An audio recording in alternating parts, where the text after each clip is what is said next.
સુરત સહિત આજે દેશભરમાં કેમિસ્ટોની હડતાલ 12.40 લાખથી વધુ કેમિસ્ટોએ બંધ પાડ્યું.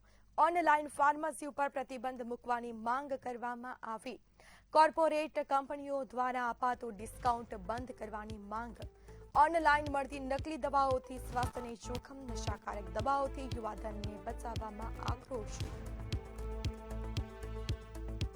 તો આપણી સાથે સંવાદદાતા દીપક રાય લાઈવ જોડાઈ ચૂક્યા છે. જે દીપક, ઘણી બધી મેડિકલ સ્ટોર આજે બંધ રહેવાની છે, હડતાલ કરવામાં આવી છે, શું વિગતો?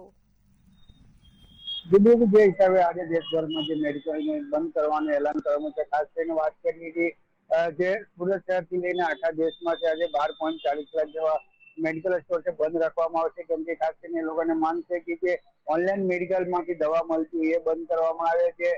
કોર્પોરેટ કંપનીઓ છે જે મોટા મોટા ડિસ્કાઉન્ટ આપતા એ બંધ કરવામાં આવે. ખાસ કરીને જે ઓનલાઈનમાંથી જે નકલી દવાઓ અને જે નશા પદાર્થ આવે છે એ બંધ કરવામાં આવે. કેમ કે નશા પદાર્થથી જે લોકોને જે યુવા ધન છે એ લોકોને શરીરમાં નુકસાન પડી રહ્યા છે. જે ઓનલાઈન દવા આવે છે એમાં કેટલા ડ્રગ્સ હોય કે પછી સિરપ હોય જે નશામાં વપરાતી હોય એ લઈને કોઈ વિરોધ પ્રદર્શન નથી કરી રહ્યા છે. એટલે આખી સુરત શહેર કે આખી ગુજરાત કે આખી દેશમાં જે મેડિકલ બંધ છે એને લોકો વિરોધ જતાવી રહ્યા છે. ખાસ કરીને માંગ છે કે આ અમારી માંગ પૂરો કરીને આવશે તો આગળ અમારું કદમ અલગ રહેશે ને એનાથી કડક અમે કદમ ઉઠાવવા મળશે. ખાસ કરીને વાત કરીએ એમાં કેટલા એવા મેડિકલ સ્ટોર પણ છે જે ચાલુ જોવા મળી રહી છે. ખાસ કરીને જે લાયસન્સ વગરની પણ કેટલા મેડિકલમાં આવી રહી છે જે ચાલુ જોવા મળી રહી છે. અને જે એસોસિએશન ની અંદર આવતી જે મેડિકલો છે એ બધી બંધ જોવા મળે છે. ખાસ કરીને જોઈ શકાય અમારી પાછળ પણ એક મેડિકલ સ્ટોર છે જે ઉધનાની લાઈન લખાય છે ત્યાંથી સુરત શહેરમાં જાણીતી મેડિકલ છે અને અહીંયાથી લોકો દવા લઈ જતા. પણ ખાસ કરીને ત્યારે આજે મેડિકલ દ્વારા એલાન કરવામાં આવ્યું છે કે બંધ રાખવામાં આવશે.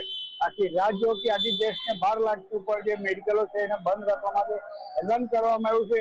તે લઈને એક ચિંતાનો વિષય છે કે આજે કોઈ પણ ઇમરજન્સી હોય, દવા લેવાની હોય તો બધી જે મેડિકલો છે એ બંધ રહેશે. અને ખાસ કરીને જયારે સરકારી હોસ્પિટલ ને બધી મેડિકલો ચાલુ છે પણ જે પ્રાઇવેટ કેમિસ્ટ છે એનું બંધ કરવામાં આવ્યું છે અને એલાન લેવામાં આવ્યું છે, નિર્ણય લેવામાં આવ્યું છે કે આજે ઓનલાઈન દવાઓ હોય કે મોટી મોટી ડિસ્કાઉન્ટ આપતી હોય કે ઓનલાઈન જે નશીલા પદાર્થ મળતું એ બંધ ના થાય તો અમે આગળ પણ અલગ કદમ ઉઠાવશે. આ એસોસિએશન દ્વારા કે નિર્ણય લેવામાં આવ્યું છે. આગળ એમનું કદમ શું રીતે જોવાનું રહેશે પણ હાલ તો મેડિકલ સ્ટોર છે બધી બંધ છે અને આ ત્રણ માંગ લઈને એ લોકો મેડિકલ સ્ટોર બંધ કરવામાં આવ્યું છે.